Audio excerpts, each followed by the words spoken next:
Okay, so Kai happens to be my favorite scissors.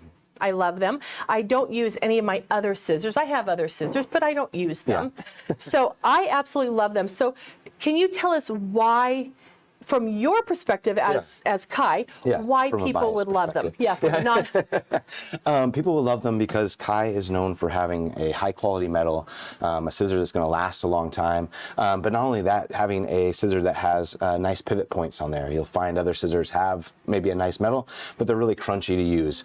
And so just little touches like a spring washer or a coating on the blade is really going to save your hands in the long run and make it easier for you to use these scissors over long periods and make you want to pick them up over and over again, time after time, just because it feels so good. Right. So. Can you explain what a pivot point is? Now that's something, I think I know what that is, but I've never heard that in terms of a scissor. So can you educate us on that? Yeah, so you actually hear a lot about this in discussions. People come up to me at shows, and the main discussion we have is either cleaning these out or if you need to go to TSA, what size scissor can you have?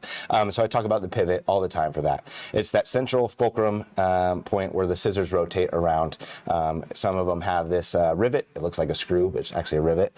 And then others have these nuts and bolts on there. And in this particular model, they have a locking nut on there as well. But it's just where the scissor rotates on. And that's that pivoting point there. Well, very cool. Well, my first experience with Kai, if you don't mind me saying, was this pair right here. And I love this pair because when you cut with these, it feels like you're cutting through butter because it's so soft. And I love the handle because I have some of those really nice German metal ones. And when I cut with them, I get like a blister on my thumb. It hurts to cut with. And these are, okay, Chris, in you come. Gotta zoom in. They're gushy, gushy, gushy, gushy, so they're so comfortable to use, and they're lightweight, but they're so precise. And I fell in love with them with that, and I have just about all of them here. And then I love the professional series too. So we should talk about those. So tell us what the different scissors do and why people want them. So I think I'll start with the little guys here. These little pair of scissors that I have down here are mainly going to be for your cutting threads and making little snips inside embroidery hoops and things like that, making your little trims or detailed if you have either paper crafting. People use these a lot for paper crafting. And these really fine points are going to get those details done that you need to have done and are really useful also just to have on you at any time when you're sitting at your machine and you need to clip a thread or whatever. Great option for that. We also have some with curves. And so all these three next ones I'll show off have a curve on there. They're perfect for sitting low, flat on top of a surface if you have any appliques to do like that. Or again, if you're doing embroidery and you need to get underneath a jump stitch. They have those really fine points to get under there, but then it curves away from your project, so you're not worried about poking holes in there. These next two are our double curve series. These guys have a little bit bigger finger holes, so I prefer them. Some people, especially the guys, say the finger holes on these straight ones are a little bit small. So just in general, this one's a nice one to jump to if you have bigger fingers. But it has the added bonus of being curved at the handle, so if you're working in a hoop, you need to get over that hoop and then away from your project, and it's going to fit perfectly in there. And when that comes in a sharp variation with that sharp point, or a blunt variation where if you're doing applique in the hoop and you don't want to worry about getting snagged on things or again poking holes, that's going to help with that. And that kind of covers all of these guys. All of them have that rivet based pivot that we were talking about. So again, it's not a screw in there. A lot of people come to me and say, hey, can I tried adjusting it, twisting it, it didn't do anything. You need a hammer. If you see me at a show, I do shows all over the country. I can help you out with that. Or if you know somebody that knows how to work with a rivet, you can do it yourself too. But again, that's just on those smaller guys. On the bigger guys, we have nicer pivot points. And I guess I'll jump into our standard 5000 series. These guys, same as the others, are the 5000 series. They have the stainless steel metal on there. It's a little more shiny as opposed to the professional ones I'm going to show off here in just a minute. And these are kind of our workhorses. We've sold many of these. It's a nice, really nice price point for a high quality scissor. They have the standard angle of blade that you'll find on other scissors. But as I was pointing out with our scissors over other brands, these scissors are made with really fine metal, as well as having a nice pivot point so that when you open and close, it's really smooth. It's not cumbersome for the hand. But you'll notice with me here in particular, I'm a lefty, as I know there's a few others around here. I'm putting my hand in the wrong way. So So for a righty, there we go. It fits your hand. It's going to go in the correct angle. But we do have a lefty option. We sell the 5210 lefty. Oh, we have a scissor. Can the scissors be sharpened? Absolutely. It's actually one of the things I do when I'm not doing this kind of stuff or going to shows. Sharpening, you can use a sharpener on any of our scissors. For the most part, our 5000 series are your standard angle. Nothing special about them. The 7000 series, which we'll get into, they have a little bit steeper angle. So on all of them, we suggest taking them to a professional, and if you have someone local, I don't know if you guys have a sharpener here. I should have done my research. But you can go to your local quilt store, or if you have our scissors, you can send them in to us, and we can do it too. So there's someone out there for you. And just so you know, Kai is local. Yeah. So it's a local business. They're right here in Sumner, and so we consider them our neighbors. Yeah. I was going to say what an honor it is to have a place like this to come just drive to, you don't have to fly. So instead of, traveling all over the country like I do for a lot of things. But I was going to go ahead and jump into the lefties again. These lefties, you'll notice I'm going to hold them the other way. The blade opens in the opposite direction of the right-handed scissors. So the right-handed scissors right here. Here we go, those guys, and these guys face the other way. And the big reason for that, and sorry for all you righties that have to sit through this, is that when I'm cutting with my left hand, the scissor opening, the blade's on the bottom, and so now I can see where I'm cutting, which just seems really natural for anybody that's using a right-handed scissor. Anybody using a right-handed scissor, you're going to have the same situation. You're going to be holding that. It's going to be right where you want to cut. But for a lot of us lefties, we use right-handed scissors and we hold them across our body. We look over the side of the blade to see where we're cutting, and because this blade is on top and it blocks the view. And so these guys are specifically made for lefties so that you can see where you're cutting. And the other part of it too, and the advantage of buying a left-handed scissor, is that on a right-handed pair of scissors, you're going to need to pull in with your thumb. You pull your thumb inward to keep the blades together, because naturally our hands want to go the other direction, and that's going to fold the fabric, and it's very frustrating, so you pull in with your thumb. On a left-handed pair of scissors, these guys are going to fit naturally with your hand. It's going to work with your hand. It's going to hold the blades together and just be a much more natural, easy process. Again, just taking care of those hands and helping you do your projects over a longer period of time. Yeah. Okay, very good. Okay, so then you have this one over here. And these are the professional series. And I'm going to say I've had my Kai scissors for eons. And I've never had to have them sharpened, but I'm very protective. My family knows not to touch my scissors. Okay. I always tell people, make sure you cover the blades. You want to make sure those blades stay closed, because like any knife that you have, you're not just going to put it in a drawer and let it rattle around. Right. It's going to dull. Make sure you cover the tips when you're putting them away, put them in your bag or whatever, just to kind of keep those blades together so they don't open or blunt themselves. And speaking of tips, these cut right to the very point of the tip of the scissor. Okay, so tell us about these beautiful scissors over here, and why would we want these? First of all, for what they are, and then the comparison between the two. Yeah, so for what they are, these guys, all of these guys with that kind of matte gray finish, the professional ones are all made with a high carbon stainless steel. It's basically what that means for you is that it's going to last longer, it's going to hold its edge better, and also it's going to be smoother. The natural how it works with metal is if you have something that's harder, it's going to be more dense, and so there's going to be less friction, less gaps, or even grain. As you'll notice with stainless steel, there's a kind of a grain on the metal there. Sorry to do that to the cameraman. There's that grain on there, and you can see the grain kind of reflecting in there, and that's, we try and make it as smooth as possible, but just it is what it is with that kind of metal. There's a little bit of grain, a little extra friction there. With our professional ones, they take care of that. One, they have that harder metal, so there's less impurities in the metal, but two, then they put a coating on there, so you'll see kind of a satin finish on these blades, and what that allows is, again, for perfectly smooth action, opening and closing, very little effort. I have a lot of people that buy these for cutting their batting and things, and they just tell me that they can do a simple push cut. There's no opening and closing because they are a sharper blade as well. This particular metal can handle a sharper angle on the blade, whereas if you did that with a standard stainless steel, it's going to wear down a lot faster. You have to sharpen it more often. But with these guys, we can definitely, these guys will last you pretty much your whole life as long as you don't hit a pin. I'm not going to promise that, but I have people all the time that say, hey, they've had them for 10, 15 years, never had them sharpened. When do you need to have them sharpened? when they start to give you a problem. If they give you a problem, then it's time to bring them in. You have a little issue at the tip because, again, they might get opened, or that's the most used part of the scissor, or maybe you hit a pin, like I said before, and there's a nick in the blade, and you just need to take care of that because it can be very frustrating cutting with a non-sharp pair of scissors. The reason why you might pick this particular small 7100, this guy, is basically the same as our smaller ones that I showed you before, but again, it's with that harder metal. And a big advantage again with this guy, and something we've talked to Japan many times about changing with some of their scissors, is they gave us bigger finger holes. You'll notice with all the 7000 series, they have the metal all the way around, so it's kind of like that full tang that you get with a knife. But they have that bigger finger hole, so for men and women, it's very comfortable. The holes are going to fit you really nicely. And even with me, kind of a medium-sized finger, there's not a lot of wiggle room in there as well. So if you're worried about having smaller hands and fitting in here, it's still very comfortable, and it's not going to wiggle around on you.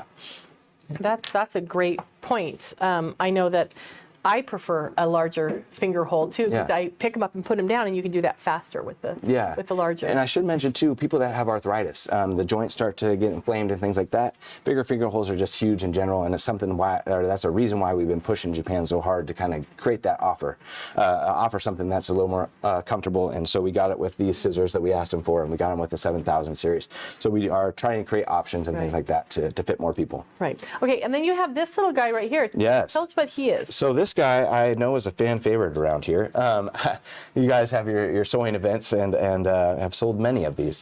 So this guy basically is a razor blade with a guard over the top. It's for cutting your seams. It's street name is the seam, what do you guys call it? The seam saw? Some people call it the seam saw. We call it the Kai seam remover, just so it has a different name. But that little guard on there is going to make it so that I'm not worried about putting my finger on there or getting cut, but mainly so you're not worried about cutting into your fabric. So I'm going to go ahead and, I'm sorry again, cameraman, we're going to do this I bet you he on the can table. move down to us up here. So again, I'm going to open up the seam a little bit and get started and try and show it to you. Basically, what it's allowing me to do is kind of cut across the threads and cut away that seam without worrying about cutting up my fabric. It's not just an open blade. The other part of it too that I like to show off is you can do this closed. So you're coming in between the layers. Here, maybe this is better. There we go. Come in between the layers, and you're just doing a circular motion, and that cuts it away. Nice and clean, easy. You don't have to worry about tearing your fabric or cutting into it. Super simple. And again, I'll show you with it exposed. I guess I like to highlight this a little bit. A lot of people get in there and they try to go from the side. I would encourage you to come over the top of the thread to that exposed side and kind of work your way down instead of trying to cut from the side of the thread. It's not going to work as well. But yes, again, you can do it open, hit those exposed threads, or you can even close it up and again do that circular motion, and it cuts right through there.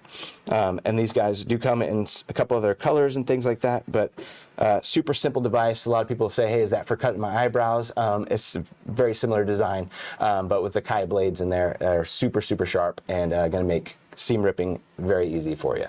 Very cool. Okay, and so then you brought us other fabrics here to show. You were going to show us some of how the scissors perform. Yeah, so I kind of wanted to highlight that all of our scissors, whether you're using lightweight fabrics or if you're using, we have a question.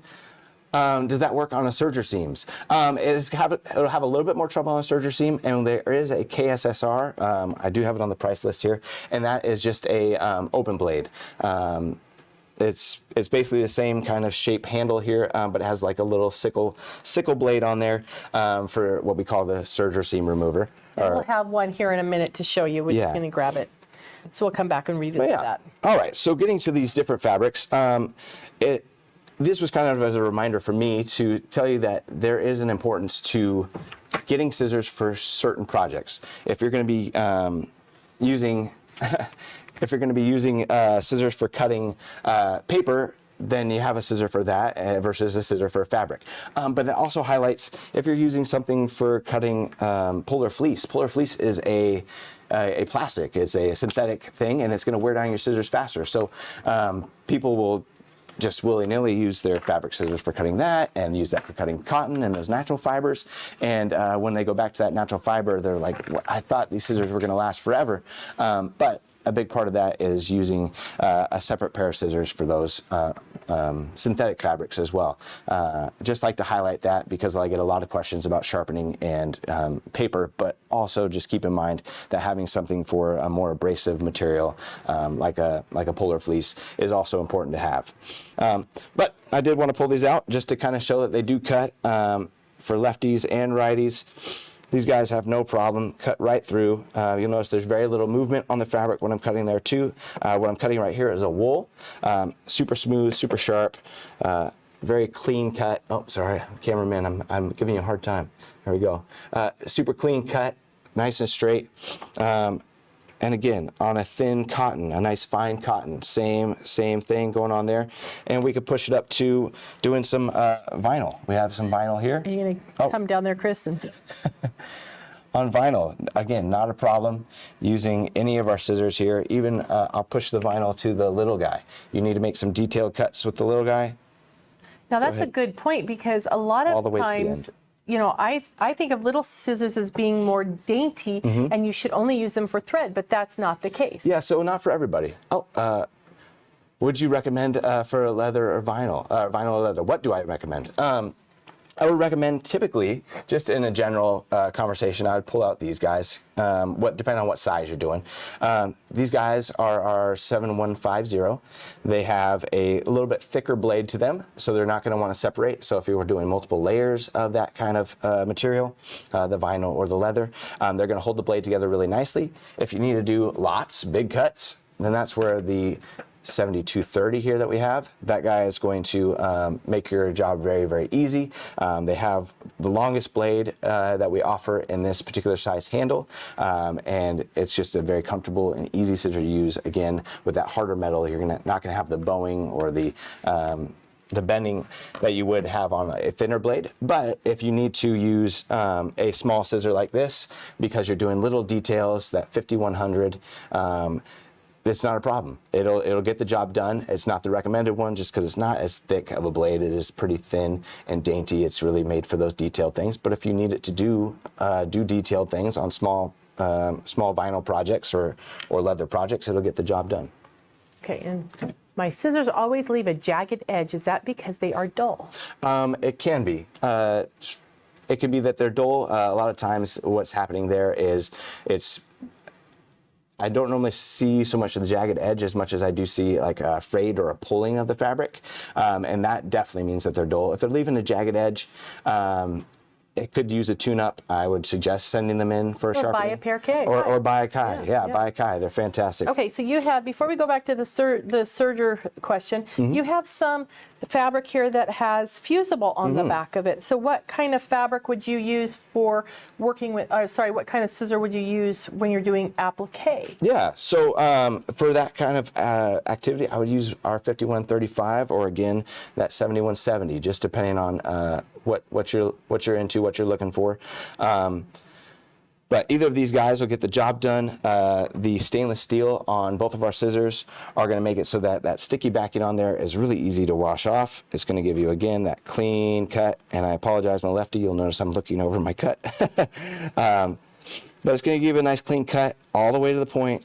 No issues cutting anything out or cutting appliques. And again, sorry, I'm a lefty. I apologize. I'm not as good as cutting as other people. Never apologize for being left-handed. I'm not as good as other people. I apologize. Well, I know that one thing that we test when we find a new scissor is we always cut to the point. So that's really cool that you're able to go right to the point. And then he brought up the applique, and I want to just show you real quick. I should move over here so Chris doesn't kill me, so I can be in the same spot, right? So here's an applique in the hoop, and this is the scissor that Devin was talking about with the double curve on it, and this is the blunt tip. So here's just a tip when you're doing applique and you're trimming it, so that this scissor, let me put that down. This scissor with the bent handle goes up and over and into, the hoop.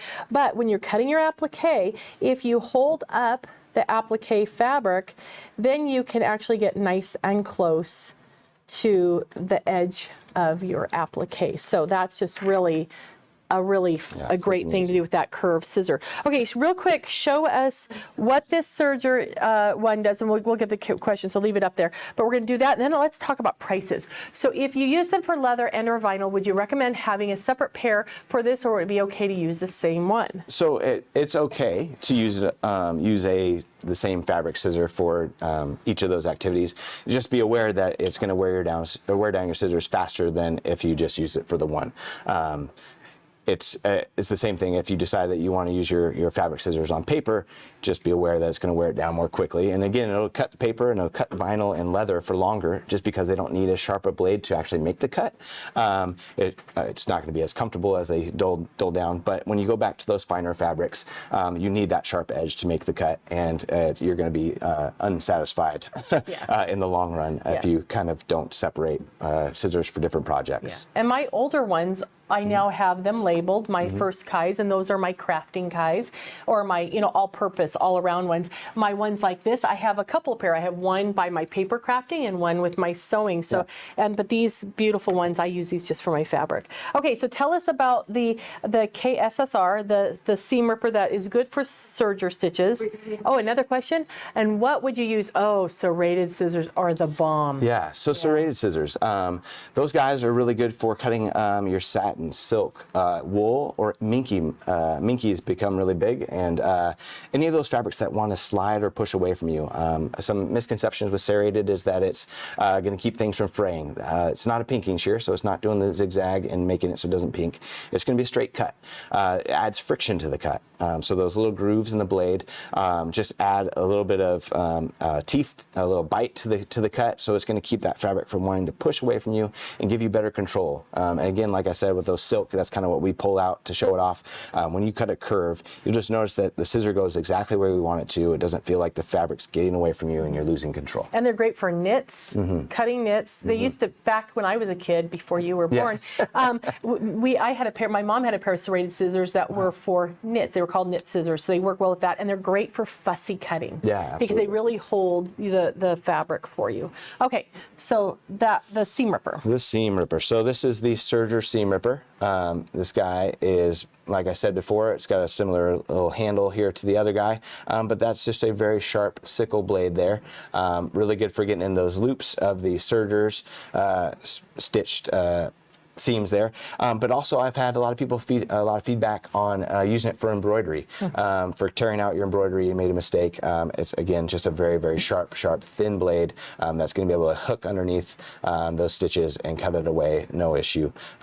Very sharp blade there. Yeah, and for embroidery, when you do that, make sure you do it on the back side. You're not cutting the front side. Okay, another question. Do you make a pinking shear? Kai does make a pinking shear, and sorry for the lefties, we only make just the righty. It's again a battle we're having with Japan. I think we're one of the only people in the world that imports their pinking shears, and so it's something we're fighting for, trying to keep going. And with that battle, we haven't won the lefties over yet. But as far as for right-handed, we make them very solid. They're smoother than most of the scissors out there that you're going to find, but they are pinking shears, so they are going to be a little bit tough. They have a lot of teeth that need to line up just right, and so there's going to be extra friction on those blades. But yes, Kai does make a pinking shear, and that's the 5350 if you need to find it. Okay, so let's go over some prices real quick. Let's start with the little the seam ripper here, the serger seam ripper. That is regularly $7.99, and it is on sale for $6.39. And you're going to find all this on our website at qualitysewing.com, and you can go to our webpage, and at the very top there's that pink banner that says Sweetheart Sale. So we have those, and the seam remover, it's on sale for only $5.59. But let's look at the main ones, because you're going to be able to find all the sale prices there. We have the dressmaker shears over here, and those are the 8-inch? They are the 8-inch, yeah. And so those are regularly $21.99, and they're on sale for $16.99. And I guarantee you are going to absolutely love these. Like I said, when you cut with them, it's like you're cutting through butter. And so don't go to the big box stores and buy those horrible scissors. Treat yourself because you're cutting a lot and you don't want to give your hands fatigue. Okay, so those are on sale for only $16.99. Now let's go to the big professional shears, and these are more, but they're absolutely gorgeous. Their regular price is $64.99 and they are on sale for $51.99. Now I mentioned the other ones are like cutting with butter. When you cut with these, it's like you're cutting melted butter. It's amazing the difference. Yeah. And if you've ever used a bargain scissor, you come to these, you're going to go, wow, that's amazing. And then when you're used to using that, you're going to go to this, you're like, oh my goodness, I had no idea they could be so smooth. I have a lady that comes to me at the quilt show. She's another vendor, and she just comes and sits in my booth, picks up our 7000 series and just cuts and talks. She just picks up fabric, cuts little designs for me just because it's so pleasant to use. So, they're awesome. Okay, and then the little double curve scissors we have, these are the 5-inch, right? They are, yeah. And so you can get them with the blunt tip or with the sharp tip, and the regular one is normally $19.99. So this little guy here, he's on sale for only $15.99, and this one's just a little bit less. It's at $15.19. So, and it has just a little bit of love from Kai by blunting the tip. Okay, so which is your favorite scissor? Mine. Well, the lefty, actually, probably. So actually, no, even as a lefty, I love the 7230. We do make a larger lefty in the professional, but the handle size on this guy just fits me a little bit better. I like it.